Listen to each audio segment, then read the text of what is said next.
The rental market is becoming more and more unaffordable as the cost of living continues to rise. Many people are experiencing a cost of living crisis and increase as prices for almost everything except wages, include energy, food, rent, and other living expenses, all rise. In many hot markets, rents are declining, and I think that this will cause issues for a lot of landlords. Additionally, multifamily real estate has experienced a tremendous amount of activity over the past few years. A tremendous amount of money has been borrowed, leveraged, and invested in assets just to fight inflation.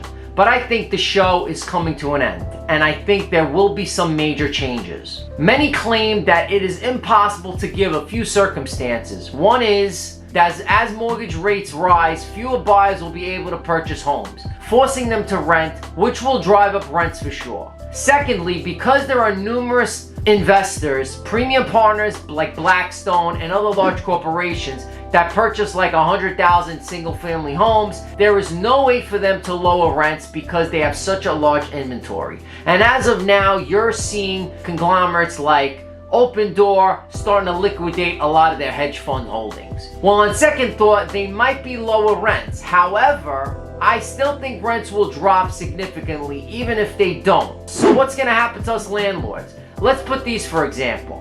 A $2 million equal 8-unit multifamily real estate deal. Down payment is 30%, which is $600,000. Cash invested to fix up the units, $20,000 per unit, which equals $160,000.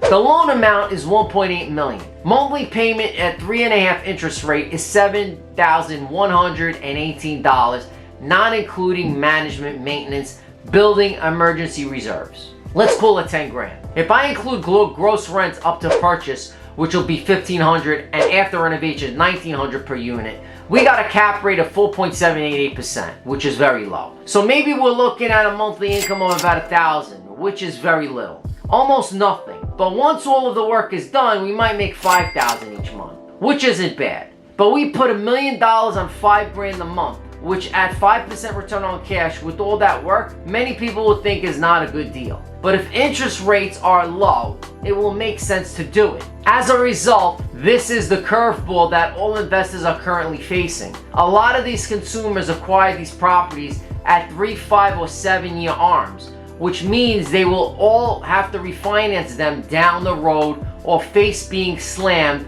with these increasing rates. But now we're seeing interest rates rise. Rents are beginning to drop, vacancies are on the rise, insurance costs are climbing, property taxes are up. It's a headache for landlords. But what I predict will happen here is that more landlords will try to derail the rent control effort, especially in certain states like Florida, Chicago, Kingston. They all will become the first update city to embrace rent control. So renters are forcing unions and lobbying for rent control in order to stay in the neighborhood. I think we're going to see a lot of tenants saying, you know what, I need protection now. They want to press for stronger government protections, including increased rent control. I believe that landlords all across America will soon experience a great deal of suffering and difficulties. However, this is not a terrible thing if new investors want to buy in the future, because the more information that is revealed, the more risk you can see. So you see, the better you can underwrite a deal